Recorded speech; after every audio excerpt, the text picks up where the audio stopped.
I think I printed this too small.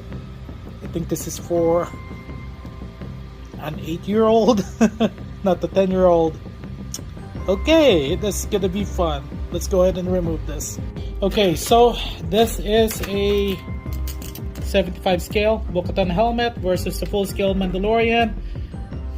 Wow, just wow.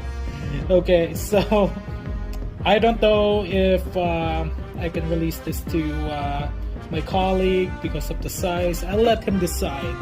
Now let's go ahead and remove the supports.